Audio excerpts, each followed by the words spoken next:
Hello anime লাভার, আজকে একটা অ্যানিমের গল্প নিয়ে কথা বলবো। এই অ্যানিমে তোমাকে কাটতে বাধ্য করবে। সো এত কথা না বলে শুরু করি।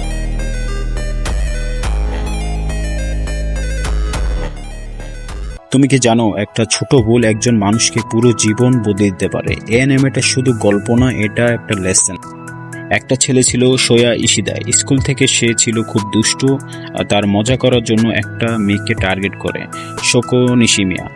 শোকো ঠিকমতো কানে শুনতে পারে না, কিন্তু সোয়া তার বন্ধুরা তাকে নিয়ে মজা করত, বুলি করত, তার হিয়ারিং এইড পর্যন্ত ভেঙে দিত। সবাই হাসতো, কিন্তু শোকো সাইলেন্টলি সব সহ্য করত। কিন্তু পরে সব দোষ গিয়ে পড়ে সোয়ার উপর। তার বন্ধুরা তাকে ছেড়ে দেয় এবং সে একা হয়ে যায়। স্কুল শেষ হওয়ার পর তার মনে গিল্ট থেকে যায়। সে ভাবতে থাকে, আমি কেন এমন করেছিলাম। ধীরে ধীরে সে সমাজ থেকে নিজেকে আলাদা করে ফেলে, কারোর সাথে কথা বলে না, কাউকে দেখতে চায় না।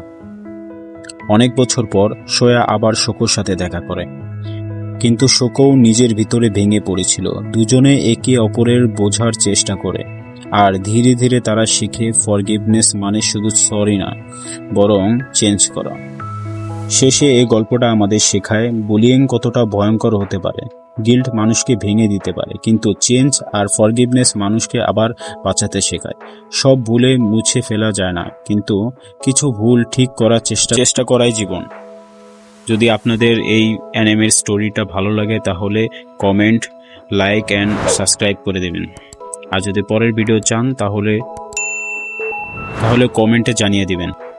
If you felt this story, follow for more anime emotional video.